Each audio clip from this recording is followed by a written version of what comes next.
House Bill 1779 will be reported from the committee. We have a motion by Representative O'Neill to call up the letter that's been drafted to send to the Independent Regulatory Review Commission, seconded by Representative Dush.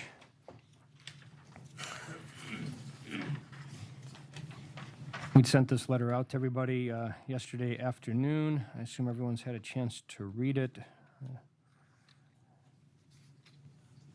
It's in regards to a regulation that's being considered in final form by the Independent Regulatory Review Commission. Environmental Quality Board Regulation number 7-534. It's a regulation that came before the EQB, of which the minority chair and I both sit as members of, based on our chairmanships.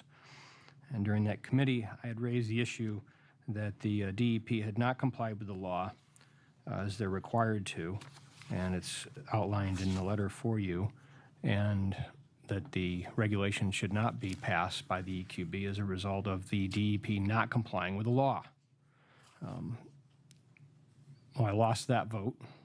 I expect to win today's vote, and I'm hoping that ERC will join with us in telling the DEP that they need to comply with the law before they promulgate a regulation.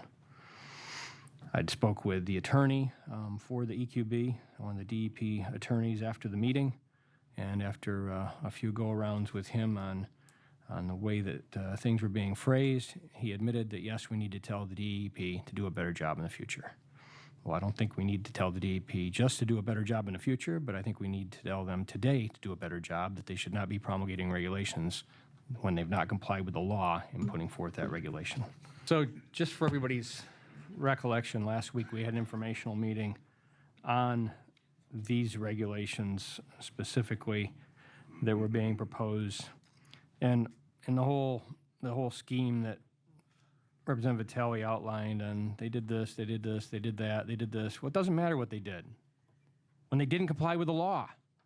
It's like they're required by the changes we've made to the law that's been signed into law in past years by the governor of this state. They're required to complete the regulatory analysis form.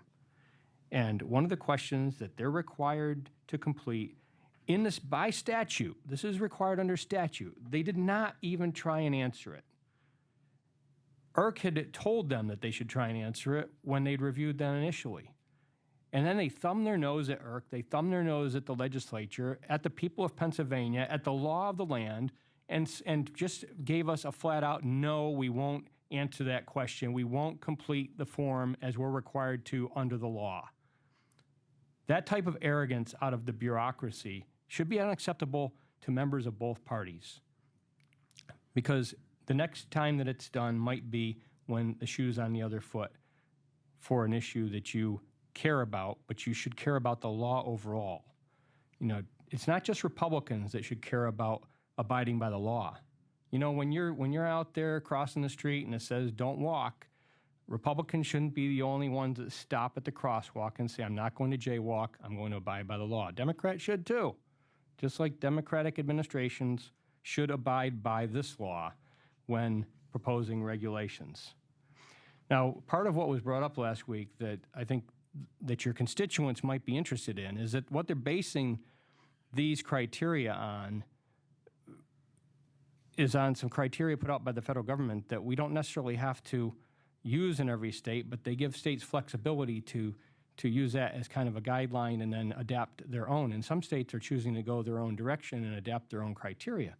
Well, one of the criteria they used was that you would be an individual drinking out of surface water 2.5 liters of water a day for 70 years. And that's not surface water that's been filtered. That's take a straw down to your local stream, drink 2.4, almost 2.5 liters of water a day for 70 years, and they need the water cleaned under what the DEP is doing so that you can do that. Now, what person goes down and drinks out of their local stream 2.5 liters of water a day for 70 years? We don't drink water like that.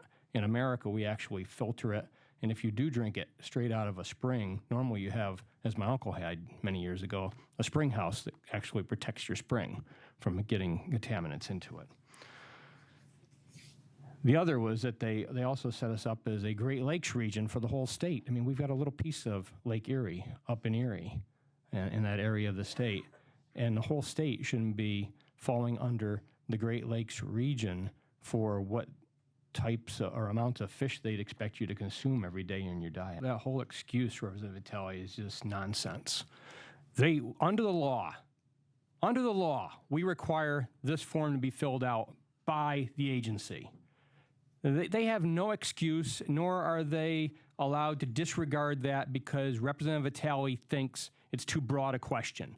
We contemplated that through both chambers of this legislature on what we wanted answered before regulations moved forward, and we deemed that those questions were appropriate. We did. We, the people.